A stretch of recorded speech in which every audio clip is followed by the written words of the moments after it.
Yes, Zubra ba ba ba. First, want to give thanks and praise to the Most High. Give thanks for life. Earlier on, we had Sister Bernadette was here, and she talked about the stallion. You know, what worked wonders in the bedroom. And we encourage many people to buy that product. It's only £6, and it works wonders. So you know, we definitely want to encourage people. So that's very very important to Babasontony. Baba Son, Son, Tony, Tony. You see all kind of interviews, and that one with the Burning, that health product is very powerful. So, yes. Anyway, I don't have time to really blagger. Again, we're in the great man presence in his space. Um, Tony Barber Shop is one of the greatest man in the world. You know, in terms of he's very generous, very caring, and someone I definitely love and admire. Anyway, Shakira, you're in the house, you know, and you look lovely as usual. You look very elegant, my sister. Very lovely, I must say. And today's a warm day, you know, warm day. And again, we got the loss of Mama Ali, so we want to condolences to her. But anyway, we want to go straight to the chase because, straight to the point because Shakira is in the house. And Shakira, I know you have an opening to talk about your health. Is it health clinic? If I'm right to say that, or Yeah, health clinic, natural health. natural health clinic, right? Um, Let people know about this health clinic and when the opening and etc. My sister. Let's go straight to it now. Okay, well, hopefully everything going all right. The clinic is going to be opened at the end of this month. Mm. Um, the Ethnomedical Clinic, that's the name of my clinic. It's a new and unique service in that it's based on a client's ethnicity, genetics, and biochemical makeup. So anyone that comes through the doors, they'll be assessed accordingly to their ethnicity, whether they be Caucasian, African, Asian. So the assessments will be carried out taking that into consideration. During a consultation, a client will be required to complete a questionnaire that's based on their medical history, current and previous, before any action can be taken. A body analysis scan will be carried out as well, which will determine the current status of a client's health. And once that has been done, treatment, if necessary, will be given. So whatever the client's condition, whether it's an undiagnosed condition or something that has already been diagnosed, we'll be able to help them, with a course of action to help them to heal themselves. I'm not a medical doctor, but I am a qualified nutritional therapist, and my background is in biochemistry. And I think I've got a lot of knowledge due to my ongoing research over the last 10 to 15 years. So I do know a lot about the human body. I have qualifications in anatomy and physiology. So that is quite good for me as a practitioner, because I can look at the composition of the body and what is going on in the cells before I decide on a course of treatment. So the Ethnomedical Clinic is all about helping people to heal themselves, as opposed to saying I can cure whatever it is you've got. I'm just there to help you heal yourself. Give you the knowledge and the advice on how to do that. Let me just jump in here. So the clinic opens from what time? What time it closes from? Yeah. The clinic will be opening from 10 o'clock in the morning to about 8 o'clock in the evening. Monday to Friday. Monday to Friday. Saturdays by appointment only, and Sunday is closed. Okay. And so, therefore, Is it? It's not. Is it a drop-in? No, it's not going to be a drop-in because even though it's a natural health clinic, there'll be other things going on there. I will be stocking a certain amount of natural health products and supplements and books and anything that I think will be of value to someone. There's going to be workshops held on a weekly basis, health workshops for people to attend. There is going to be an advice and support group held there as well for women, and also a prostate health cancer / clinic for men, reproductive and sexual health clinic for women, also weight management, a clinic for children as well. We're going to have a separate clinic for children as well. You know, anything that is a medical condition, doesn't matter what it is. If anybody wants any advice on treatment, they can come to the clinic and we'll help them as best as we can. Okay then. So, for example, because just to be clear, if I have like prostate or channel my prostate, I can ring you the clinic and come down there. Yeah. Okay then. So I have to ring first and come down there. It's not like a place we just off the street just come down because you have to. We did set appointment early on a weekend, but I'm just wondering to come down there. You still have to make an appointment to. Yeah, you do, but on certain days, the separate clinics are going to run on different days. I think Thursdays have been allocated for the men's health and prostate. So it's a drop-in for men can come in. There will be a drop-in clinic for men, to do with their prostate health. And also there's other things. I know there's a lot of talk on what to do to cure prostate cancer and to do with the medicines and things like that, but in the clinic that I'll be running, there's a few other things that don't get discussed in, the doctors don't tell men about these different things and what they can do to help themselves. Okay. Things like, they sometimes recommend that men do pelvic floor exercises. Right. But for some men, they either can't do them properly or they find it a bit difficult to do. So there are devices that they can use to help with things like incontinence and to strengthen their pelvic floor as well. Right. So that kind of information is what will be given out. Okay. What I was going to say is that, you've been working quite tirelessly, in terms of putting this together because you're the brains, and we need to salute you, the kind of hard work you've been doing because you seem to be always busy. Every time I speak to you, you seem to be doing this and that, getting this ready, and you can possibly at times. But when would the opening will be? I know you got a launch coming up soon, yeah? Yeah, because there was some problems with the premises, it's like it's kind of pushed it back a bit. Push it back a bit.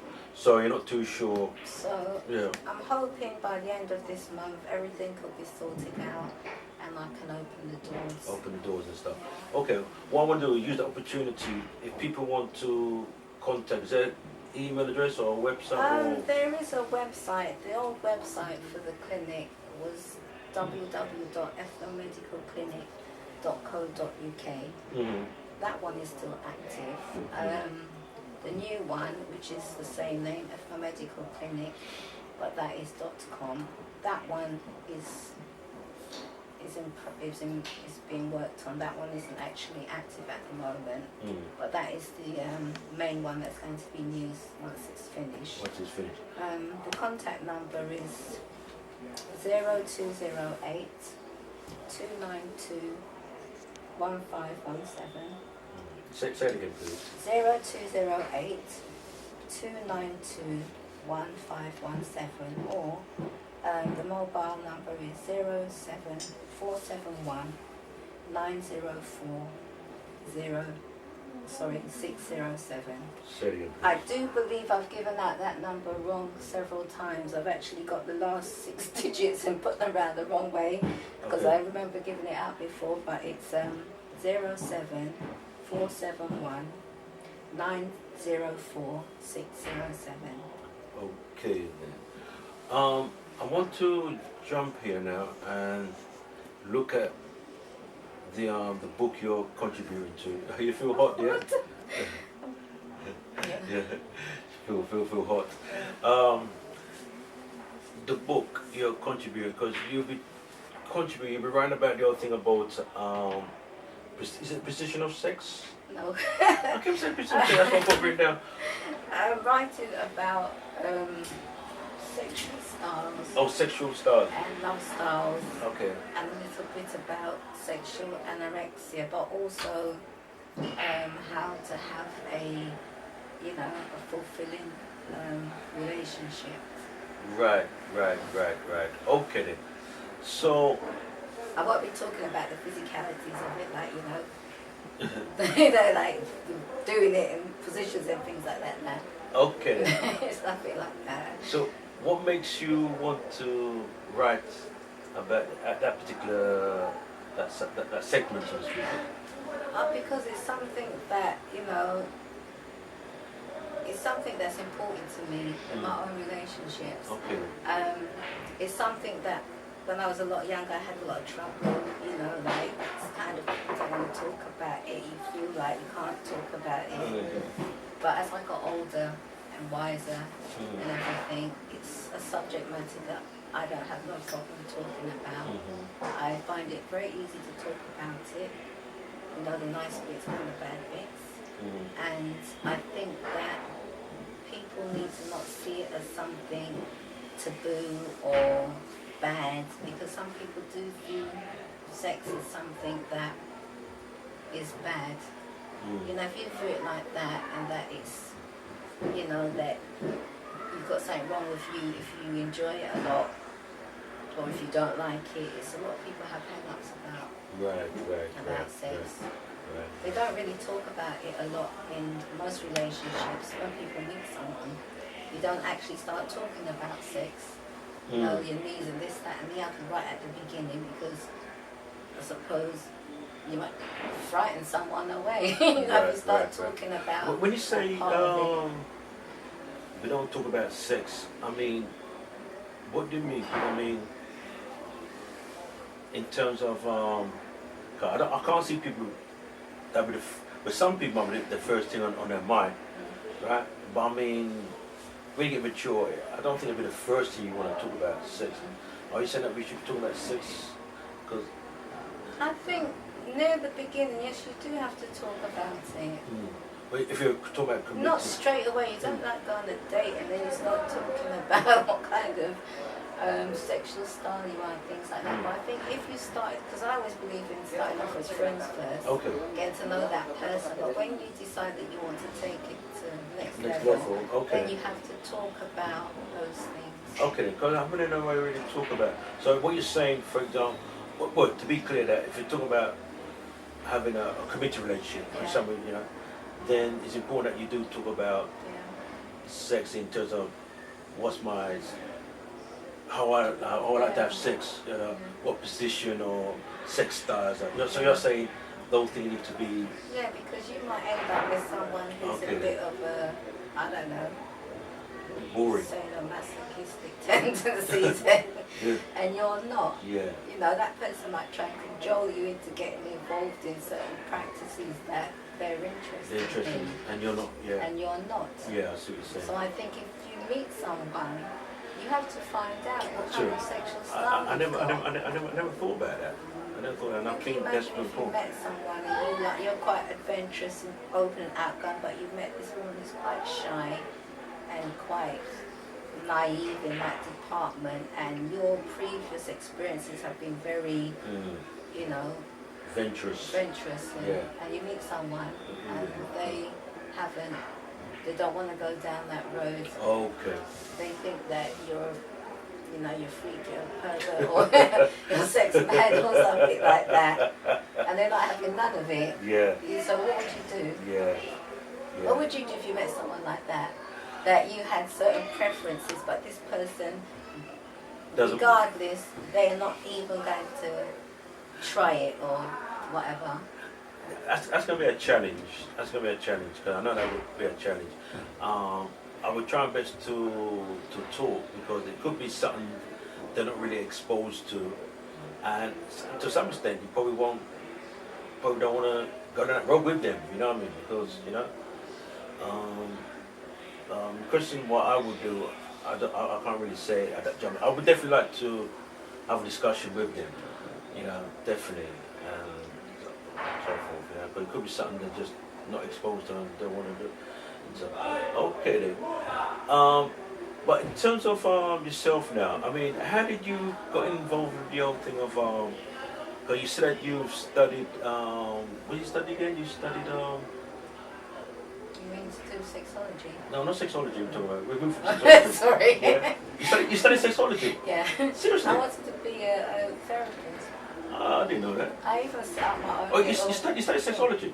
Yeah, I did years ago. I actually set up my own website, and I wanted to do it as a therapist, as a sexual therapist.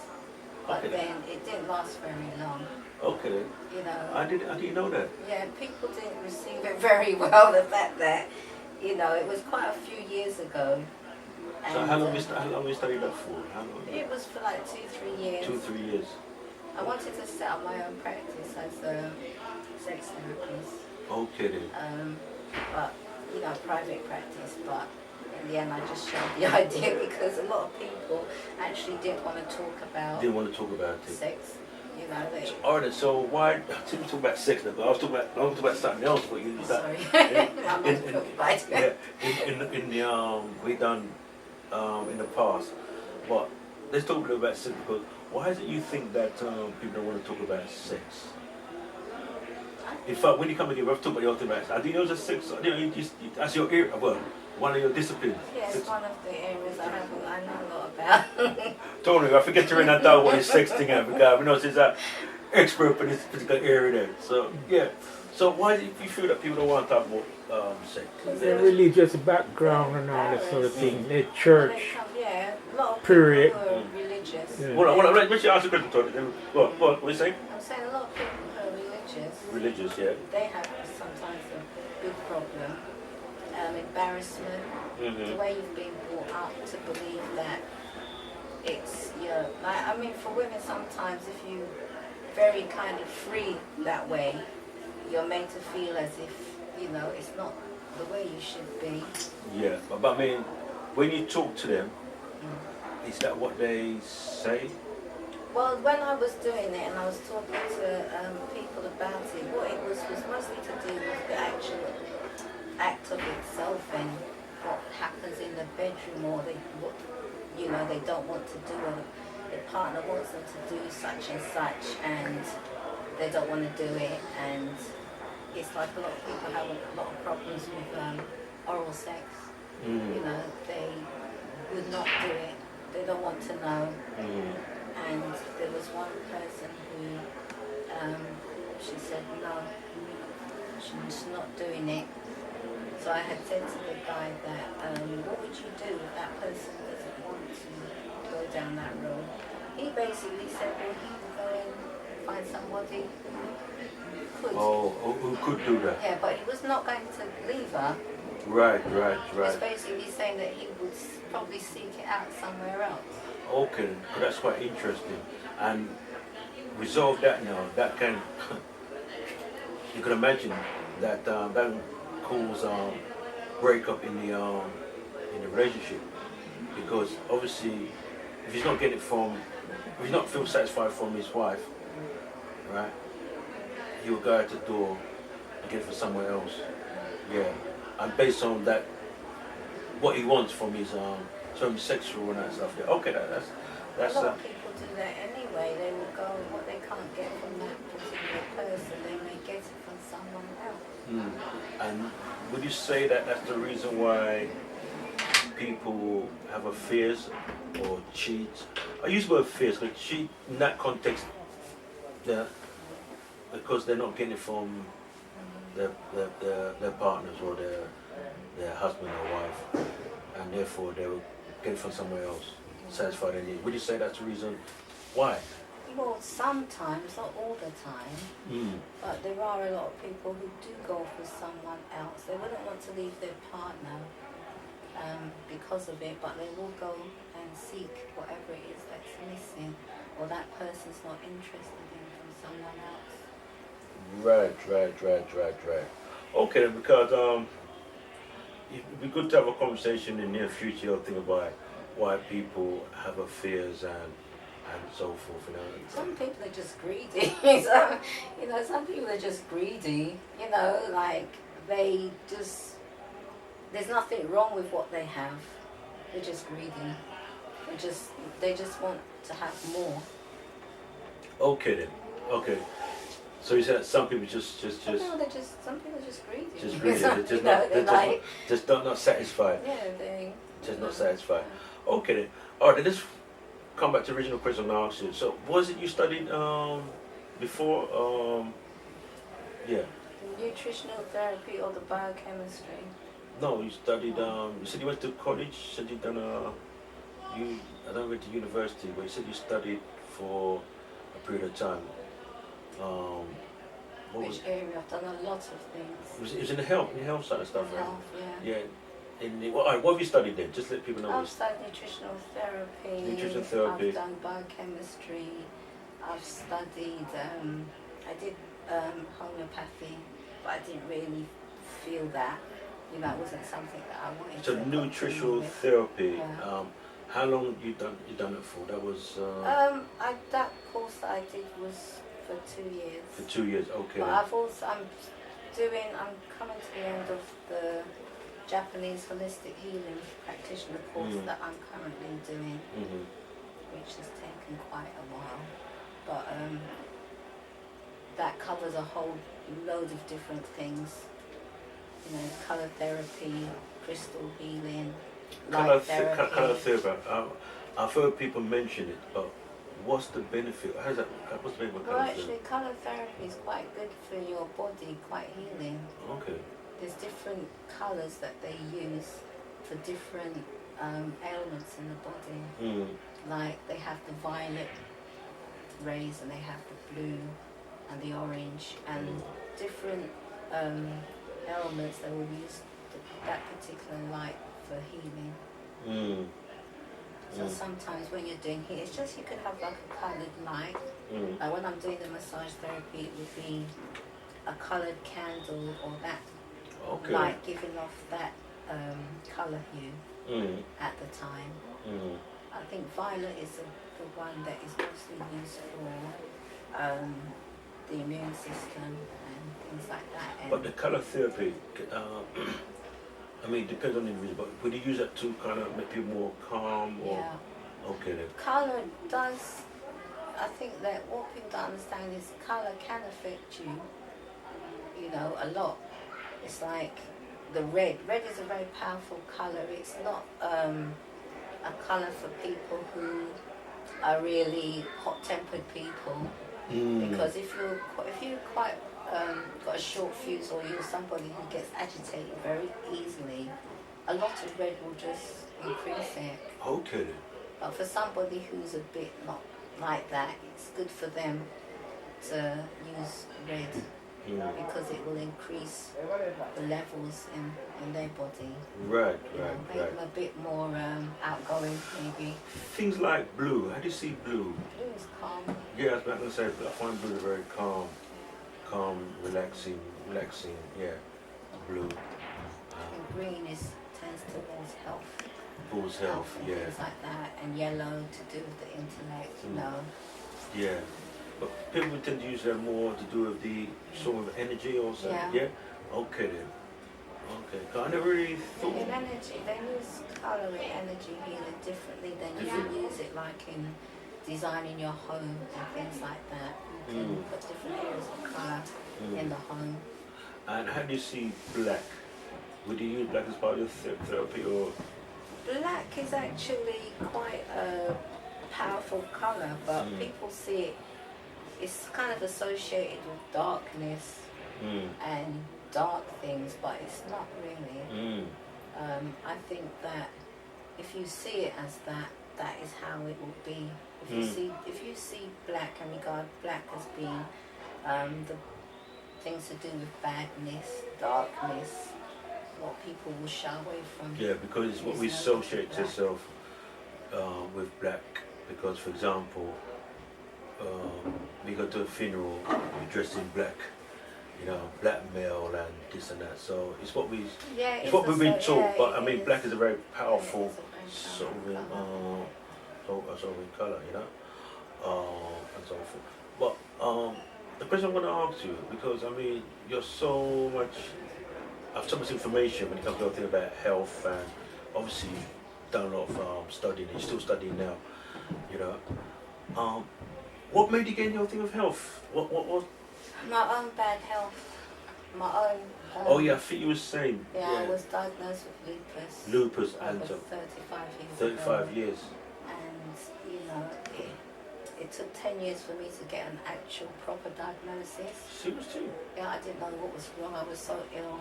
They tested me for everything, every autoimmune disorder. Then they said you've got some form of rheumatism. But then I got the lupus rash, and that's how I knew that it must be lupus. And I had a skin biopsy, and they said that I've got discoid lupus.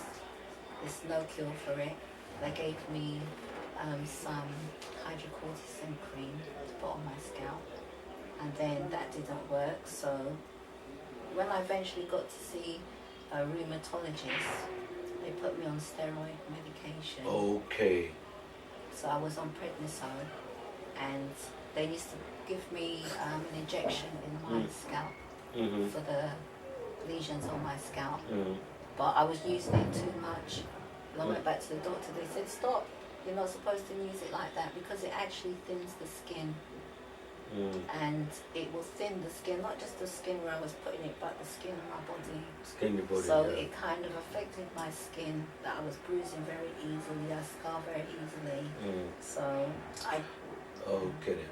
So, we've got about, at least about a minute left on here, right? Again, we have to give thanks for you to be here, my sister, because the second time, we want to bring you again because you've got so much to offer and to give. Again, just give us your website and your number one more time for us, please.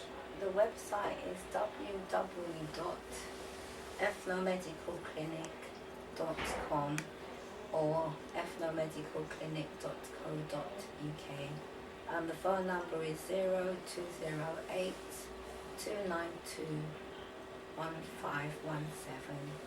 Okay, Shakira, it's good to have you here. Yeah, again, this is your life.